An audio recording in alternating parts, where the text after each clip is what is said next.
நாளிலே அடியனு கொடுத்த தலைப்பு கிதியோனின் பக்தி.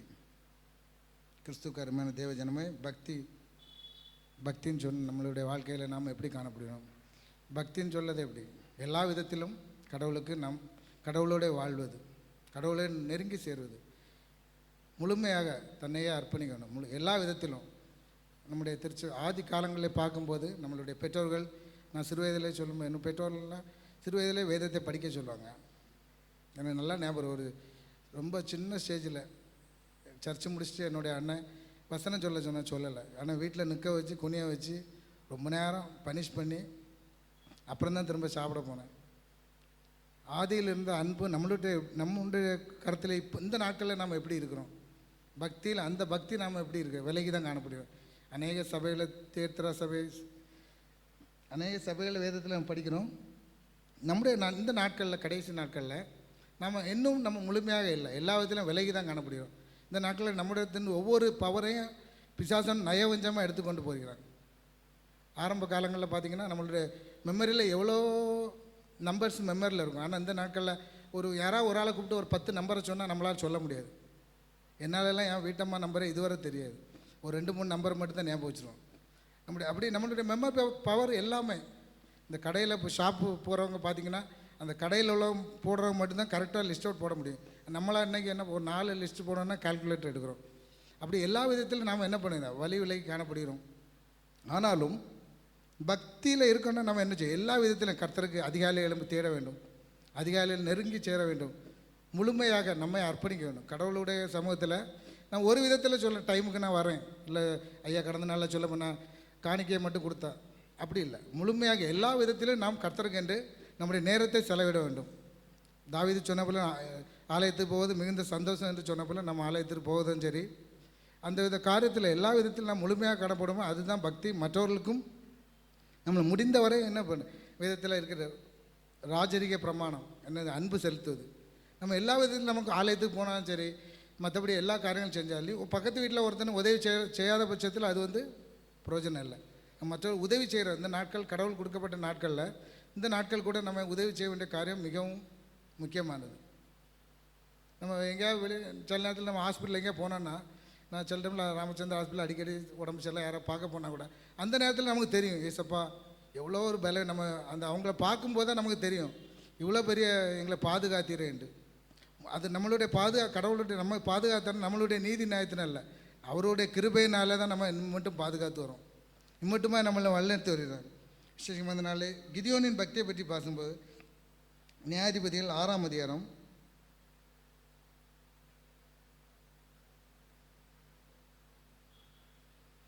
10ஆம் வசனம் ஒரு நாள் வாசிங்க. நியாயாதிபதிகள் 6:10.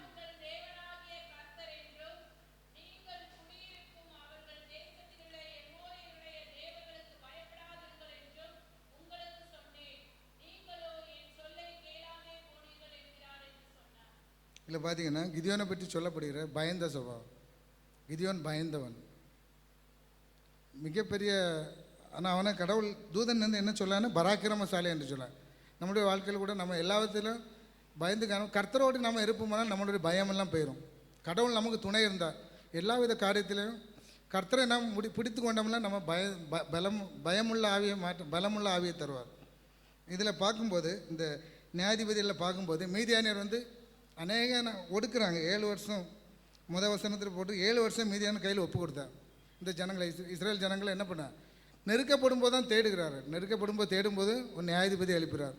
இந்த நியாயாதிபதி என்ன பயந்த சுபாவமும் இல்லை. யோசிச்சு பாரு, அவன் என்ன பண்ணுறான்னா திராட்சை தோட்டத்தில் அங்கே போய் தான் என்ன பண்ண கோதுமை புடைக்கிறான். பழைய காலங்களில் நான் ஒரு சில இதை சொல்லிட்டேன். நம்மளுடைய ஆரம்ப காலம் சிறு வயதில் இந்த நெல் நம்ம எங்கே கேஷுவல் நம்ம பார்த்து அரிசி சாப்பிட்றோம். ஆனால் விவசாயத்தை நெல் எடுக்கிறேன்னா அதில் எவ்வளோ ப்ரொசீஜர் இருக்குது. ஒரு வயல் விளைஞ்ச பிறகு நெல் அறுக்கிற ஒரு டீம் போய் அறுப்பாங்க. ரெண்டாவது அதை அறுத்து கொண்டு வந்து வீட்டு பக்கத்தில் ஒரு களத்தில் போட்டு வைப்பாங்க. அது திரும்ப அந்த டீம் அவங்களுக்கு அந்த நெல்லை அறுவடை பண்ணோன்னா அவங்க அதை போர் அடிப்பாங்க. அதை வச்சு அடிச்சுட்டு இந்த சுளவுன்னு சொல்கிறேன் அதை வச்சு பண்ணிவிட்டு அதை எடுத்துகிட்டு போவாங்க. திரும்ப அடுத்த ப்ராசஸ் பார்த்திங்கன்னா முன்காலங்களில் அந்த நைட்டு ஃபுல்லாக அதை பருத்தி போட்டுட்டு மாடு வச்சு அதை சுற்றி வரும். அந்த களத்தை சுற்றி வந்த பிறகு அதுலேருந்து அவ்வளோ நெல் உதிரி வந்த பிறகு அதை சேர்த்து வச்சு திரும்ப அதை வீட்டுக்கு புடைப்பாங்க. அப்படி அந்த மாதிரி தான் எல்லா ப்ராசஸுமே. கோதுமை அரைப்புன்னு சொல்லி லேஸ் பண்ண அவன் பயந்து தான் பண்ணுறான், மீதியான வந்துடுவாங்களோ. இதில் பார்க்கும்போது அது மிகவும் கொடூரமாக இருக்குது. எல்லா விளைச்சல் நிலம் ரெடியாக இருக்குது. விளைச்சல் நிலம் அறுக்கக்கூடிய ஸ்டேஜ் வரும்போது ஆனாலும் துணிகரமாக வந்து அவங்க பெரிய பவுஞ்சாக வந்து ஒட்டங்களில் வந்து எல்லாவற்றையும் எடுத்து கொண்டு போய் எவ்வளோ அந்த இஸ்ரவேல் ஜனம் வேதனைப்பட்டிருப்பாங்க. ஐயோ இந்த மக்களுக்கு பயந்து போய். ஆனால் என்ன பண்ண தேவன் அவனை கொண்டு பராக்கிரமசாலே உன்னை கொண்டு நான் ரட்சிக்க போகிறேன் என்று சொல்லுவார். அவன் எப்படி பண்ண முடியும்? என்னால் எப்படி? நான் பயந்த சுபாவம் உள்ளவன். ஆனால் கடவுள் என்ன செய்கிறார்? அவனுக்கு வந்து தைரியத்தை கொடுக்குறார். தேவதூதனாராக வந்து அவனுக்கு முன்னாடி தோன்றி நீ என்ன பண்ணு, இதை போய் நீ இந்த பலியை செலுத்துன்னு சொல்லும்போது நான் இதுக்கு என்ன, எனக்கு நீங்கள் ஒரு அடையாளத்தை தாங்கன்னு கேட்குறாங்க. அவன் அடையாளத்தை கேட்கும்போது என்ன பண்ணுறாங்க, அவனுடைய தூதன் வரும்போது என்ன பண்ணுறாங்கன்னா, அந்த 19ஆம் வசனத்தில் படிங்கன்னா,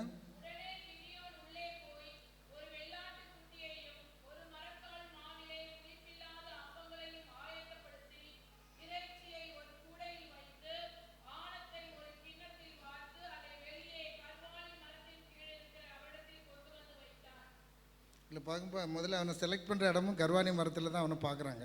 தூதனான வந்த இடத்துல அவன் அடையாளத்தை கேட்டவுடனே இதெல்லாம் பண்ணுன்னு சொன்னபோது எல்லாம் பண்ண பிறகு அவன் நுனியில் எடுத்து அந்த இதோட நுனியை எடுத்து அதில் வச்சு பண்ணி என்ன பண்ண, அக்கினி வந்து அதை வந்து எல்லாத்தையும் பட்சித்து போட்டது. அதையெல்லாம் எடுத்துகிட்டு போயிடுச்சு. அவன் கொடுத்து அவன் நம்பிட்டான். ரெண்டாவது மறுபடியும் ஒரு அடையாளம் கேட்குறான். என்ன பண்ணுறான்? அதில் பார்த்தீங்கன்னா அவன் தகப்பன் துணி எவ்வளோ ஒரு தைரியமான காரியம். அவன் சொல்கிறார், தூதன் சொல்கிற, நீ இந்த பாகாலெல்லாம் வெட்டி போடு, பாகாலெல்லாம் வெட்டி போடு. அது யார் பண்ணி வச்சுருக்காங்க? அவங்க அப்பா பண்ணி வச்சுருக்காரு. அவங்க அப்பாவே அவரோட தோப்பில் தான் பண்ணி வச்சுருக்காரு.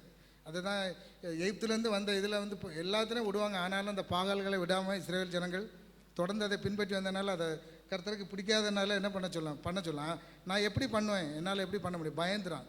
ஆனாலும் இரவு வேளையில் போய் அதை துணிகரமாக தைரியமாக போய் 10 பேரை கூட்டிகிட்டு போய் பண்ணுறான். நாம் நம்மளுடைய பெற்றோர் பண்ண காரியத்தை நம்ம தடுக்கிறோமா? நம்முடைய வாழ்க்கையில் நம்ம பெற்றோர்கள் பண்ண கடவுள் சொன்ன உடனே அது தடுக்கிறான். நம்முடைய இதில் கூட நம்ம என்ன பண்ணணும்? பெற்றோர்கள் சில காரியங்கள் விட்டு கொடுக்க முடியாது. என்னுடைய வாழ்க்கையில் என் பிள்ளைகள்ட்ட நான் என்ன தான் பண்ணாலும் கோபம் பண்ணக்கூடாது, திட்டக்கூடாது சொன்னால் கூட துணிகரமாக சில பிள்ளையோட டென்ஷனில் கத்திடுவேன், நல்லா திட்டுவேன், கோபத்தில் அடிக்கிறேன். ஆனால் சில நேரத்தில் பார்த்திங்கன்னா அது நம்மளை மிஞ்சி போகுது, பண்ணக்கூடாதுன்னு நினைப்போம். இந்த மனித வாழ்க்கை இயல்பான நம்மளுடைய இது வந்து நம்மளுடைய பலவீனம். ஆனால் பவுல் சொல்ல போல் பலவீனத்தில் என் பலன் பூர்ணப்படும் என்று சொன்ன போல் கடவுள் நமக்கு அந்த பலத்தை தரணும்.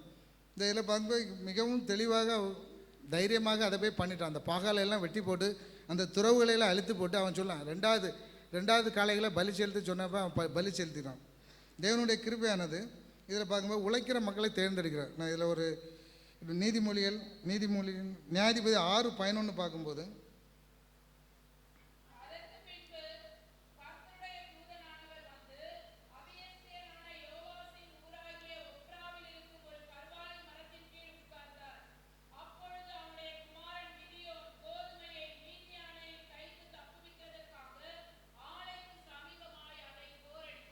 பாருங்கள் எல்லாம் போர் அடிக்கிறான்னு போட்டு நம்ம சிம்பிளாக தெரியும். ஆனால் அதில் மிகப்பெரிய வேலை இருக்குது. அவ்வளோ நம்ம கோதுமை கடையில் வாங்கினா கூட அந்த விவசாயத்தில் உள்ள ப்ராசஸ் வந்து மிகவும் இது அவ்வளோ உழைக்கிறவனா தேர்ந்தெடுக்கிறார்.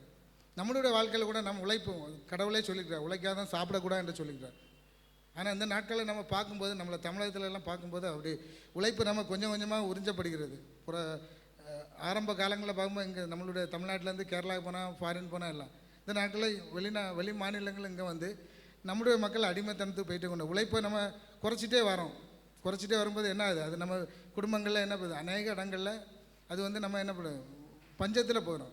என்னுடைய வீட்டை சுற்றிலும் பார்க்கும்போது, என்னோடய மடங்கரை சுற்றிலும் பார்க்குறேன், அநேக குடும்பங்கள் வந்து விடவாக காணப்படுகிறாங்க. காரணம் பார்த்திங்கன்னா குடி, அதிகமான குடி. கண்ணெதிர 2-3 குடும்பங்களை சுற்றி பார்க்கும்போது அந்த சந்ததிகள் பார்த்திங்கன்னா அதோட மேரேஜ் எல்லாம் வித்தியாசமான அந்த பிள்ளைகள் லைஃப் அப்படியே கொலாப்ஸ் ஆகி அது சர்வசாதாரணமாக மாறி போகிறது. அதோட ஆதி மூலம் பார்த்திங்கன்னா நம்மளோட அதை கரெக்டாக நம்ம பண்ணாதனால நம்முடைய ஒழுக்கக்கேடான காரியங்கள் பண்ணும்போது என்ன பண்ணிடுறோம், அது நமக்கு அது ஆபத்தாக முடிகிறது.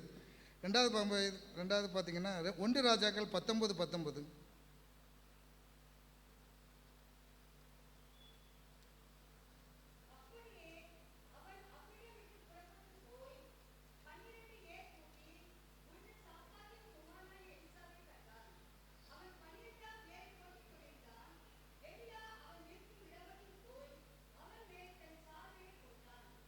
இல்லை பார்த்தீங்கன்னா எலியா வந்து எலிசாவை செலக்ட் பண்ணுறான்.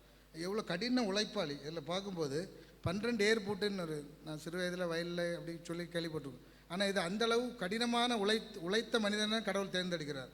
நம்முடைய உழைப்பு வந்து அவ்வளோ கடவுள் விரும்புகிறார். ஆலயத்தில் போதவரோட உழைப்புன்னு பார்த்தீங்கன்னா என்ன, ஆத்தும ஆதாயம். அது இல்லைன்னா அதில் ரிசல்ட் ஒன்றுமே இல்லை. ஆத்தும ஆதாயம் இருந்தால் தான் போதருக்கு ஒரு மனமகிழ்ச்சி ஏற்படும்.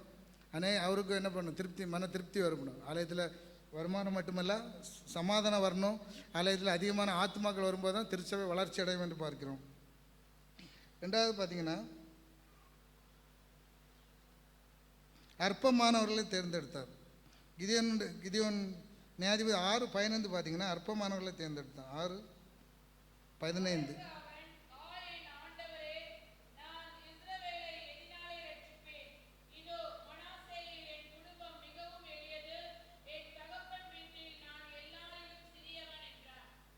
நம்ம பார்க்கும்போது கடவுள் தேர்ந்தெடுக்கிறது வந்து அவரோட பக்தியில் இருக்கிறவங்க, யாரையும் செலக்ட் தப்புன்னு எடுத்துகிற இல்லை. அவரோட உரிமை கொண்டு அவரோட நான் நெருங்கி வாழும்போது அதில் தான் கடவுள் என்ன பண்ண செலக்ட் பண்ணுறார். அவன் அதில் சொல்கிறப்போ என்ன பண்ணுறான், மிகவும் நலிந்த குடும்பம்னு சொல்கிறான். எங்களோட குடும்பம் மிகவும் சிறிய குடும்பம், எல்லாரிலும் நான் சிறியவன் என்று சொல்கிறார் வச்சுப்பேன். ஆனாலும் அவரை தான் கடவுள் என்ன பண்ண செலக்ட் பண்ணுறான். அவன் அந்தளவு பக்தியாக காணப்பட்டான். தேவனோடு உறவாடுகிற காரியத்தில் பக்தியாக காணப்பட்டான். ரெண்டாவது பார்க்கும்போது 1 சாமுவேல் 16, 11, 12 படிங்களா. 1 சாமுவேல்.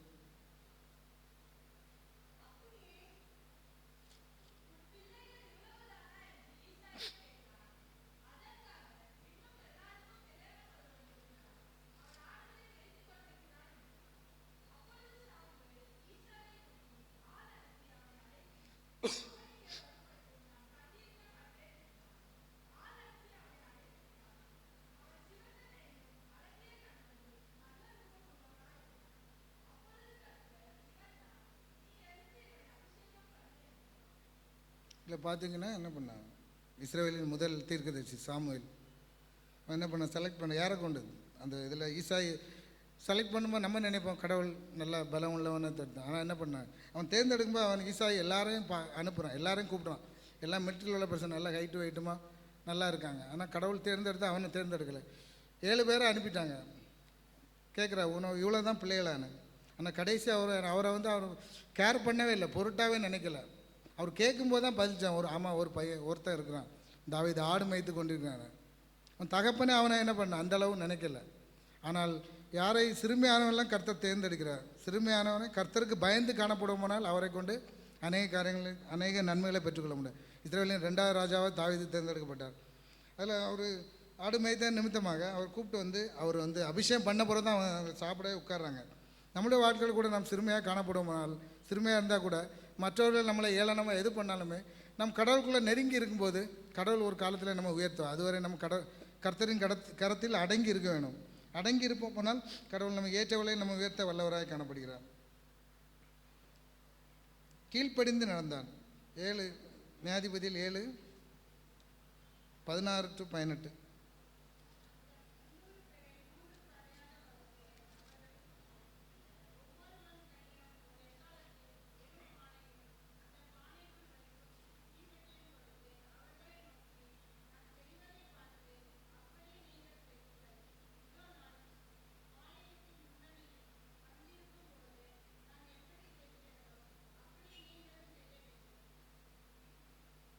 இல்லை நம்ம பார்க்கும்போது அவன் இது ஒன்றுமே கேட்கல.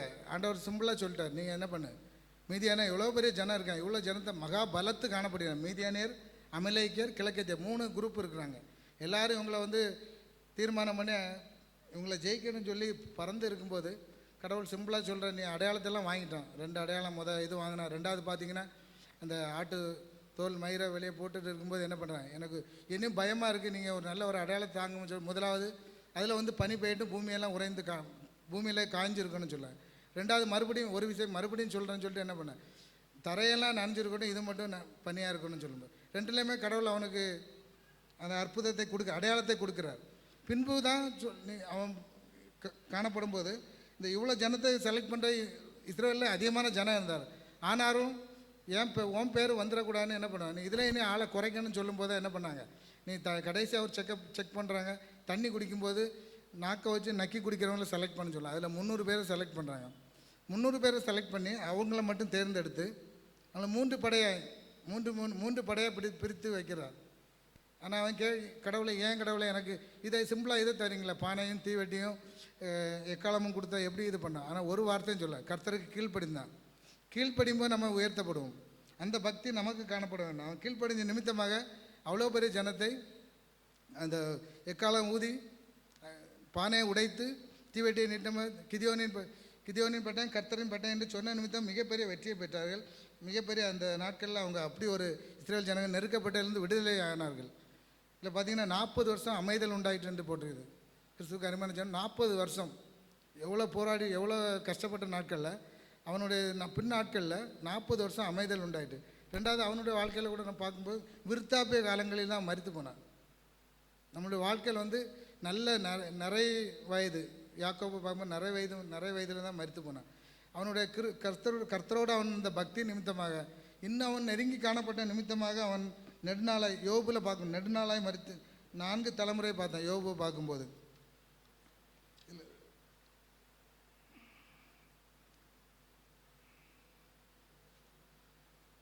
பயம் உள்ளவர்களை பராக்கிரமசாலியாக மாற்றுகிறார். நீதிமொழியில் நியாயாதிபதியில் 6:12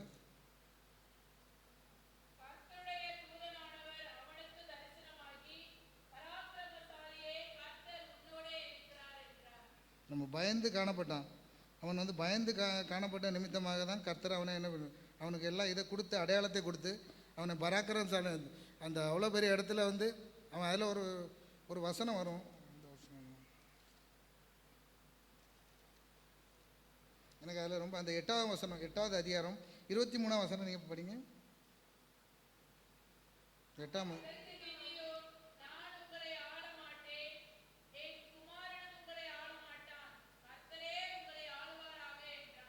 மிக ஒரு அருமையான வசனம். அந்த இடத்துல அவன் வெற்றி பெற்ற பிறகு எல்லாரும் இஸ்ரேல் ஜனம் முழுமையாக அவனை எல்லாரும் என்ன சொல்ல, நீங்கள் தான் தொடர்ந்து ஆளணும்.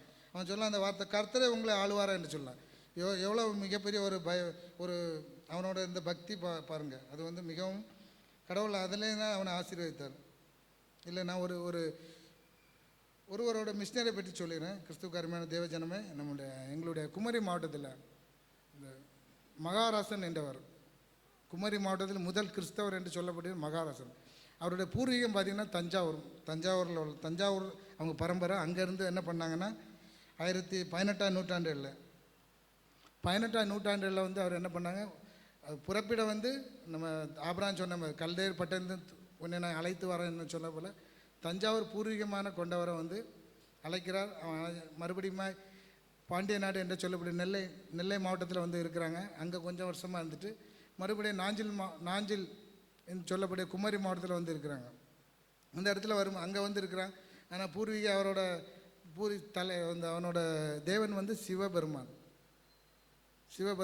அவரோட தேவன். அந்த இடத்துல அவன் நிம்மதி இல்லாமல் நல்ல ஆரம்ப காலங்களில் யோசிச்சு பாருங்கள். அவ்வளோ டிரான்ஸ்போர்ட் கிடையாது, ஒன்றும் கிடையாது. அவன் கடவுளை பார்க்கணும் தரிசனிங்கன்னு சொல்லிட்டு அங்கேருந்து என்ன பண்ணுறாங்கன்னா சிதம்பரம் கோயில், இங்கே இந்த பக்கத்தில் சிதம்பரம் கோயிலுக்கு வராங்க. அப்போல்லாம் அங்கே ஏதாவது சன்னியாச வேஷத்தில் வரான்னா எவ்வளோ தூரம் நடந்து தான் வரும். வந்தால் பல நாட்கள் மாதக்கணக்காக ஆகும். வர வழியில் சிலவங்க இறந்து போகிறவங்க உண்டு, வராமல் அடிபட்டு அப்படி பண்ண உண்டு, அநேக காரியங்கள் இருக்குது. அந்த இடத்துல சிதம்பரம் கோயிலில் அவர் பார்த்திங்கன்னா அந்த ஹிந்து கோயிலில் பார்த்திங்கன்னா எல்லாம் பெரிய பெரிய தூண்கள் தான். பெரிய பெரிய தூண்கள் எல்லா கோயிலும் பழைய கோயிலில் பார்த்திங்கன்னா இந்த தூண்களில் அவர் படுத்துக்கிட்டு. ஏன்னா யார் கடவுள் என்று சொல்லும்போது அவர் சிவப்பு அங்கியில் இருக்கார். அங்கே கோயில் வரவங்க எல்லாமே சிவப்பான அங்கியில் தான் இருக்காங்க.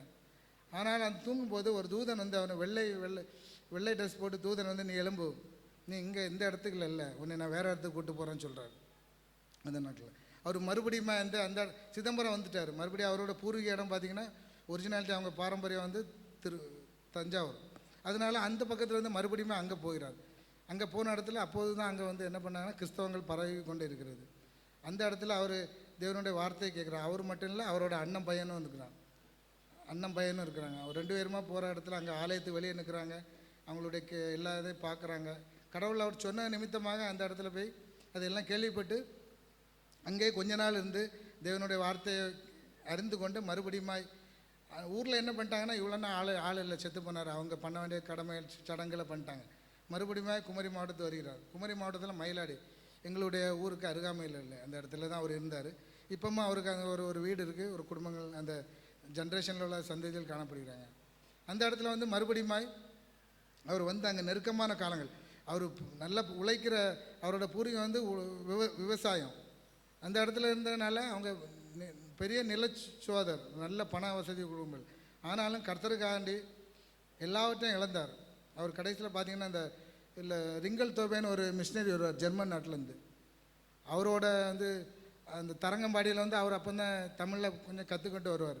இவர் வரும்போது இங்கே தஞ்சாவூரில் வரதுனால அவரும் என்ன பண்ணுவார், எங்கள் ஊருக்கு நீங்கள் வாங்க, எங்களுக்கு கிறிஸ்தவங்களை பரப்புங்கன்னு சொல்லி அந்த நாட்களில் மிகவும் கொடுமைப்படுத்தின நாட்கள். பார்த்திங்கன்னா 1800களில் வந்து லேடிஸ் ட்ரெஸ் போடக்கூடாது, ஆண்கள் அப்படி அந்த அளவு கட்டுப்பாடான நாட்களில் குமரி மாவட்டத்தில் முதலாக அவர் கிறிஸ்தவர் என்று பெயர் பெற காரணம் என்னென்னா, அவர் தான் வந்து எல்லா ஜனத்துக்கும் போதனைகளை கொடுத்தார், உதவிகளை செய்தார். அநேக உதவிகளை செய்து தான் அந்த இடத்துல ஆத்துமாதாயம் பண்ணார். மயிலாடி அந்த ஸ்கூல் இருக்குது, இந்த நாட்களில் இருக்குது. என்னுடைய சகோதரி அங்கே தான் படித்தாங்க. அவர் அந்த ஸ்கூல் பார்த்திங்கன்னா ரிங்கல் தோபே ஸ்கூல்னு இருக்கும். அந்த இதில் பார்த்திங்கன்னா அவர் வந்து அவ்வளோ பாடுபட்ட இந்துஸ் முழுமையாக இருந்த இடத்துல வந்து எல்லாரும் அவரை கொலை செய்ய வேண்டும் பண்ண. ஆனாலும் மறைந்து மருந்துவாள் மலைன்னு ஒரு மலை இருக்குது, இப்போவும் இருக்குது. அந்த மலையில் தான் ஒரு வருஷமாக ஒளிஞ்சிருந்து மறுபடியும் அவர் ஒளிஞ்சிருக்க நேரத்தில் பார்த்திங்கன்னா அங்கே அவருடைய மனைவியை எல்லோரும் சேர்ந்து எரித்து கொண்டு விட அந்த விவசாய நிலத்தில். அவருடைய வாழ்க்கையில் பார்த்திங்கன்னா கடைசியில் வந்து திங்கள் தொகை வந்தபோது ஆலயம் கட்டலாம் எல்லாம் பெர்மிஷன் வாங்கி எல்லாம் பண்ணும்போது ஆலயம் கிட்ட இடம் செலக்ட் பண்ணணும். இவரோட நிலங்கள் வந்து எல்லாம் பயிரெல்லாம் அறுவடை நேரத்தில் காணப்படுகிறது. ஆனாலும் என்ன பண்ண, நான் கொடுக்குறேன், அப்போ எல்லாம் அவங்களே சொல்கிறாங்களே அறுவடை முறிச்சிட்டு பண்ணலாமான்னு. ஆனாலும் கால சூழ்நிலை ஒருவேளை நம்ம தாமதமானால் இது முடியாது சொல்லி உடனே அதை என்ன கீழ்ப்படிந்து அறுவடையெல்லாம் வேண்டாம், ஆலயத்தை கட்ட பிரதிஷ்டை பண்ணி அந்த ஆலயம் கட்டப்பட்டது. அந்த இடத்துல குமரி மாவட்டம் முழுவதும் திருச்சபையில் வரவும், இந்த நாட்டில் அநேக திருச்சபையில் கனம் வேதம் தேசிக்கிறேன். நான் இத்தனை வருஷம் இருந்திருக்கேன். எங்களுடைய திருச்சபையில் கூட ஒவ்வொரு ஆகஸ்ட் மாதமும் கனம் வேதமானிக்க தேசிய ஞாபகார்த்த கன்வென்ஷன் நடக்கும். 3 நாள் நடக்கும். எத்தனையோ ஆண்டுகள் இருக்குது. ஆனால் இந்த நாட்டில் அதை படிக்கும்போது தான் அவரோட ஒரு சில வார்த்தைகள் பார்க்க மிகவும் கொடூரமாக காணப்பட்டது. இத்தனை வருஷம் எங்களோட ஆலயத்தில் கன்வென்ஷன் எல்லா இடத்துலையும் நடக்குது. ஆனாலும் அதை பற்றி தெரிந்து கொள்ளும்போது இந்த நாட்டில் அதை பற்றும் அவருடைய பாடுகள், வேதனைகள் எல்லாவற்றையும் இழந்தார். அவரோட சேர்ந்த குடும்பத்தெல்லாம் அழித்து போட்டார்கள். ஆனாலும் அவர் கர்த்தருக்காண்டி எல்லாவற்றையும் விட்டு இழந்த போதிலும் கூட அவருடைய குடும்பங்களை வளரச் செய்தார். அது நிமித்தமாக குமரி மாவட்டத்தில் கல்வி அறிவு பெருகிறது. இந்த நாட்களில் அதுக்கப்புறம் கிறிஸ்தவர்கள் எல்லா பரவ முழுமையான காரணம் அவர் மகாராசன் என்ற பெயர் வேதமாணிக்கம் என்று மாற்றப்பட்டார். அந்த நாட்களில் கூட அநேக ஆலயங்கள் கனம் வேதமாணிக்க தேசியர் என்று காணப்படுகிறது. இப்படிப்பட்ட வாழ்க்கை வாழ்க்கையில் நம்மளுடைய பக்தி எப்படி காணப்படுகிறது? அவர் கடைசி நாட்களில் ஒரு பஸ்ஸில் போகும்போது ஒய்ஃபு போகும்போது ஆக்சிடென்ட் ஆகி மரித்து போனார். அப்படிப்பட்ட பாக்கியம் நம்மளுடைய வாழ்க்கையில் காணப்படும். நம்மளுடைய பக்தி எப்படி காணப்படும் நாம் தெரிந்து கொண்டு இன்னும் நம்முடைய வாழ்க்கையில் அதை நம்ம நிவர்த்தி செய்து கடவுளுடைய இந்த நாட்களில் இன்னும் நான் நெருங்கி செய்வோம்னா கர்த்தர் நம்மையும் நம்முடைய குடும்பங்களை கொண்டு இன்னும் அநேக நன்மைகளை தருவார். கர்த்தர் தான் வார்த்தை ஆசீர்வதிப்பார். ஆமென்.